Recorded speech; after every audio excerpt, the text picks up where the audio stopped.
It's a wave that missed a quickie, oh yeah. When people stop believing in God, they don't believe in nothing, they believe in anything. This remark, often attributed to Chesterton, was recently quoted in a Dennis Prager article, which I briefly dealt with in this month's Prager FU. But the more I think about it, the more the quote annoys me.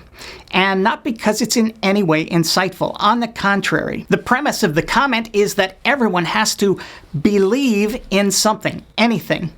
At least they should. That's the implication, that believing in and of itself is a primary value, something everyone ought to do.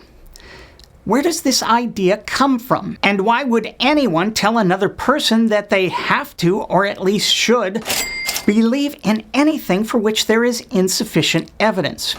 Or in the case of God, just no way to know anything about such a being, his character, will, or the supposed supernatural realm in which he exists. When we don't know something, when we're simply without the compelling evidence needed to draw a conclusion about this or that, why would there be any urgency to believe a given hypothesis? Of the three Abrahamic faiths, Judaism, Christianity, and Islam, Judaism is the only one without a dominant evangelical mandate.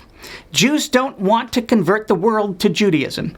In fact, Judaism offers a different set of laws for non-Jews to follow, and they are few.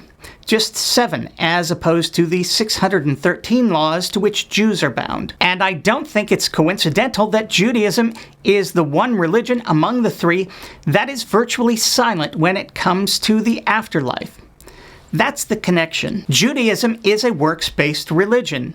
You keep the laws and the commandments, and your reward is given here and now based on your deeds.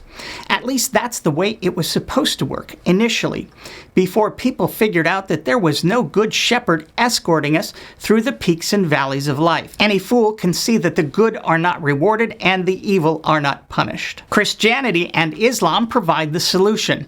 Reward and punishment will arrive only in a future life to come, after we die, and that reward is fixed.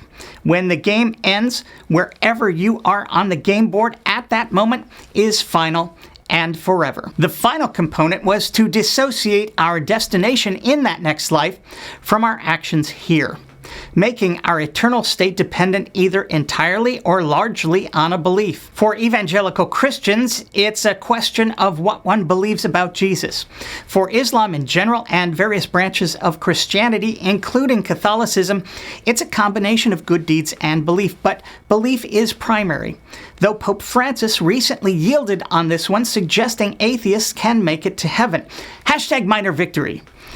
However meaningless. When your belief or a lack thereof determines your eternity and how it will be spent, either blissfully or not, believing in something, anything, is at least a bit of insurance.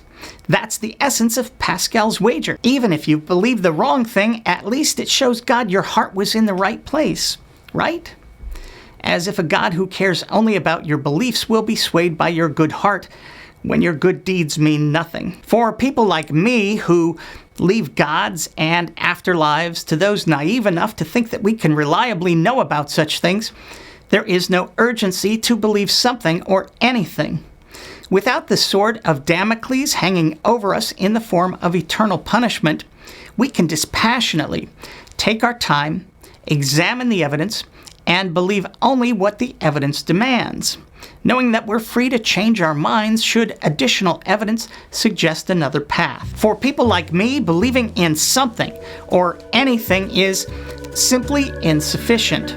I want only to believe in the right thing and the true thing, and nothing else will do. Thanks for watching.